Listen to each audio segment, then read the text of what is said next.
اگر تلی نکل گئی ہوئی ہے تو کبھی غلطی سے بھی کوئی نشے والی چیز استعمال نہیں کرنی چاہیے، جس میں کوئی نشہ ہو، نشے کے طور پر چائے بھی نہ لگائیں، نشے کے طور پر کوئی بھی نشہ ہے، شیشہ، کوئی ایسی چیز جو بھی ہے وہ پھر اس کے بعد آپ ہمیشہ کے لیے اس کو ختم کر دیں۔ اچھا ہاں جی۔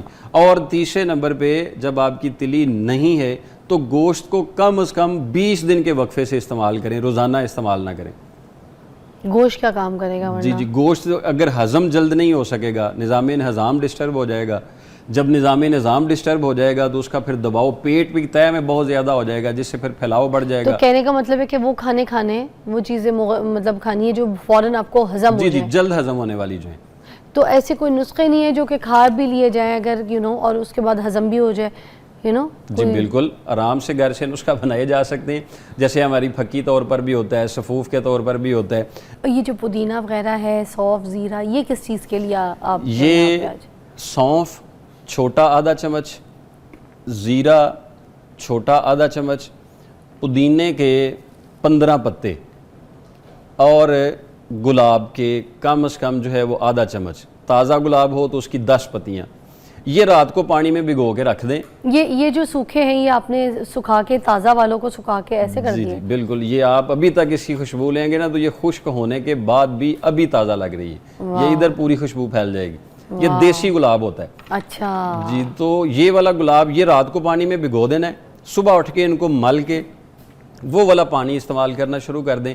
یہ بھی انشاءاللہ جو پیٹ کے جملہ مراد، جگر میں اگر گرمی بتا دی گئی ہے، اگر جگر میں حرارت کا اضافہ ہو گیا ہوا ہے یا خدا نہ خواستہ ہیپاٹائٹس کا آغاز ہو رہا ہے تو یہ والا نسخہ جو ہے وہ بھگو کے پینے کے ساتھ انشاءاللہ جگر اور تلی یہ دونوں ہی بہتر سے بہتر جو ہے وہ صفائی کا عمل ان کے ساتھ شروع ہو جاتا ہے اور اللہ تبارک و تعالیٰ اس میں بہتری کی امید دلا دیتا ہے۔ واہ، یہ تو بڑا آسان ہے۔ اچھا، اس کے علاوہ کوئی ایسے کھانے جو آپ کو لگتا ہے کہ وہ نہیں کھانے چاہیے، ان کی پرہیز ہونی چاہیے، وہ کون سے کھانے جو خاص طور پہ ایسے مریض تو نہیں کھائیں؟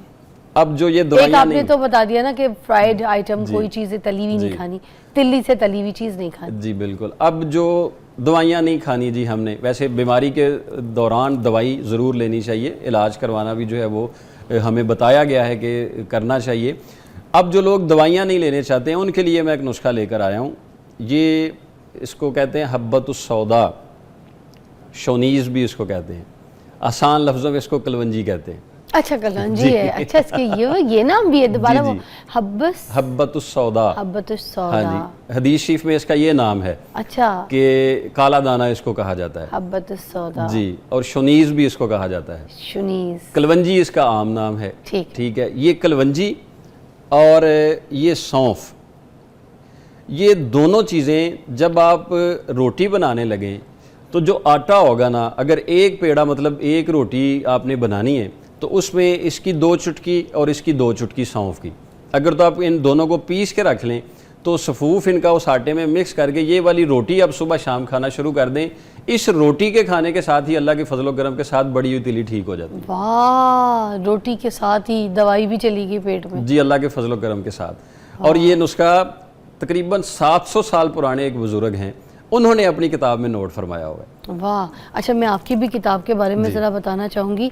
میں تو ان سے ریکویسٹ کر رہی ہوں کہ یہ بازار میں بھی ملنی چاہیے اور یہ جو ہے نا یہ تھوڑی سیل ہونی چاہیے تاکہ سب کو اس کی بارے میں چیزوں کے بارے میں پتہ ہو۔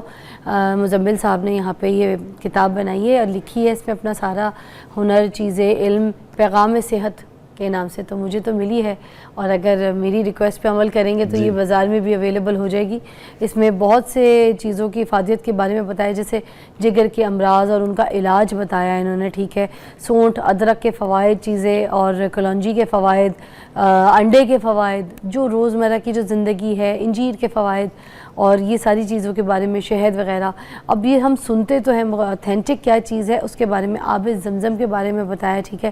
تو دس از اے گڈ بک اینڈ مجھے تو یہ تحفہ ملا ہے اور میں بتاتی بھی جاؤں گی، روز اپنے پروگرام میں مجھے پڑھنے کے لیے ایسی چیزیں چاہیے ہوتی ہیں تو روز کوئی نہ کوئی ایک نسخہ میں ادھر سے پڑھ کے اس کی افادیت آپ کو بتاؤں گی۔ ایک بریک کے بعد آپ کو جوائن کرتے ہیں، میرے ساتھ مزمل صاحب موجود ہیں۔ ویلکم بیک، ہمارے ساتھ مزمل صاحب موجود ہیں اور ہم یہ پوچھ رہے ہیں تلی کے بارے میں۔ اگر تلی کسی کی ریموو کر دی گئی ہے، نکال ہی دی گئی ہے، ٹھیک ہے نا، اب اس کی زندگی پہ کیا ایفیکٹس ہوں گے؟ کیا اس کے باقی آرگن کام کریں گے صحیح طریقے سے؟ وہ نارمل لائف جی سکتا ہے یا نہیں؟ میڈیکل پوائنٹ آف ویو سے تو آپ پہلے اس کو کلیئر کر چکے ہیں کہ تلی کے بغیر جو ہے وہ رہا تو جا سکتا ہے، لیکن جیسے ایک معذور آدمی رہتا ہے، ہم اس کو اس طرح سے کہہ سکتے ہیں کہ اس کا جو مدافعتی سسٹم ہی ہے وہی اگر ٹھیک طرح سے کام نہیں کر پائے گا، اور ہر گزرتے موسم کے ساتھ یا ہر آنے والے دن کے ساتھ کوئی بھی ایسا انفیکشن اس پر اثر انداز ہو جائے، کوئی الرجی ہو جائے، کوئی سوزش ہو جائے، کوئی اندرونی طور پر فیور ہو جائے، کوئی اندرونی طور پر انفیکشن ہو جائے، اور اس انفیکشن کو ختم کرنے کے لیے جسم میں اگر صلاحیت ہی موجود نہیں ہوگی تو پھر وہ زندگی بڑی عجیب سی ہو جائے گی۔ زندہ رہنا اور چیز ہوتا ہے، تندرستی کے ساتھ زندہ رہنا اور چیز ہوتا ہے۔ تو پھر تلی کے بغیر جو ہے وہ تندرستی ایک خواب بن جاتی ہے، جس کی وجہ سے ایسا ہوتا ہے، اور ایسے کم کیسز ہوتے ہیں کہ جن کو تلی ریموو کروانے کی کیفیت میں آنا پڑتا ہے، ورنہ تلی، جگر، گردے، اللہ تبارک و تعالیٰ نے نا ان آرگن میں ایک صلاحیت رکھی ہوئی ہے، یہ خود سے یہ ری جنریٹ بھی ہوتے ہیں۔ اگر ان کو مناسب وقت پر تھوڑا اچھا ٹریٹمنٹ مل جائے تو یہ خود سے بڑھتے بھی ہیں اور خود سے صحیح ہونا بھی جو ہے وہ شروع ہو جاتے ہیں۔ تو وقت پر اور مناسب علاج لینے سے ہم کسی بھی بڑی سے بڑی بیماری کو شکست دے سکتے ہیں، تو ہمیں اس کا انتظار نہیں کرنا چاہیے کہ وہ مکمل خراب ہو تو پھر اس طرف جانا چاہیے۔ واہ، اچھا اب اگر ہو گئی ہے خراب، ٹھیک ہے نا، اب احتیاطیں کیا کیا کرنی ہوں گی؟ دیکھیں، تلی خراب اگر ہو گئی ہے تو ہمیں غذائی طور پر جو احتیاط کرنی ہے وہ یہ ہے کہ ہمیں فوری طور پر جو ہے وہ بہت زیادہ کھٹی چیزیں وہ اپنی لائف سے مائنس کر دینی چاہیے، جس میں کھٹاس ہو، اچار ہو، جس میں لیمو ہو، مطلب مخصوص طور پر لیمو، اس کا استعمال کم کر دیں۔ یہ جو بازاری بہت زیادہ بسکٹس ہیں، بہت زیادہ جو ہیں وہ بیکری آئٹم ہیں، ان سے ذرا تھوڑا سا جو ہے وہ اوائڈ کر لینا چاہیے۔ تازہ پھل، تازہ جوس اور تازہ سبزیاں، یہ استعمال زیادہ سے زیادہ کرنی چاہیے۔ جب ان کا استعمال بڑھا دیا جائے گا تو پھر ہمیں ایک موقع آ جائے گا کہ جس کے ساتھ ہم اپنی خراب کی ہوئی اس تلی کو دوبارہ سے جو ہے وہ ریکور کر سکتے ہیں۔ دوسرے نمبر پر ہمیں اپنی مگر اگر کسی کی نکال ہی دی ہے، سپوز ویسے تلی تو آپ اگر کہہ رہے ہیں نہیں نکال دی نکلنی گئی چاہیے، ہے، اگر نکال ہی دی ہے جی، تو پھر ہمیں ہر اس غذا کو زیادہ کرنا پڑے گا جو جگر کو طاقت دے۔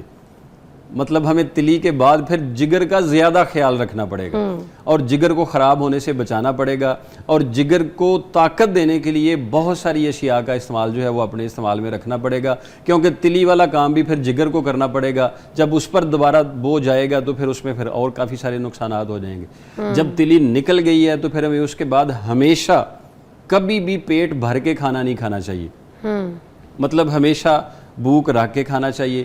اگر تلی نکل گئی ہوئی ہے تو کبھی غلطی سے بھی کوئی نشے والی چیز استعمال نہیں کرنی چاہیے، جس میں کوئی نشہ ہو۔ نشے کے طور پر چائے بھی نہ لگائیں، نشے کے طور سگریٹ، پر کوئی بھی نشہ ہے، شیشہ، کوئی ایسی چیز جو بھی ہے وہ پھر اس کے بعد آپ ہمیشہ کے لیے اس کو ختم کر دیں۔ اچھا، ہاں جی۔